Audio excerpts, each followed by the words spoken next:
সর্বপ্রথম কাজ সেটা হলো নিজেকে নিয়ে ফিকির করবেন, অন্যের ফিকির বাদ দিবেন।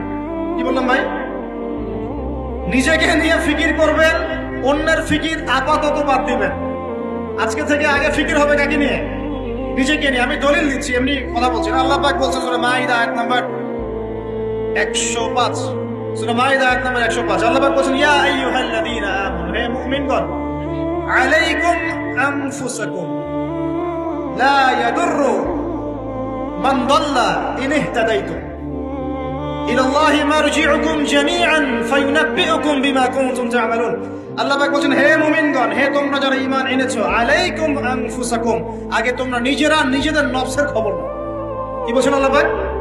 নিজেরা নিজেদের নফসের খবর নাও। লা ইয়াদুররু মান দাল্লা ইন ইহতাদাইতুম, কেউ যদি পথভ্রষ্ট হয়ে যায় এতে তোমার কোনো ক্ষতি নাই, আগে নিজের খবর নাও, নিজের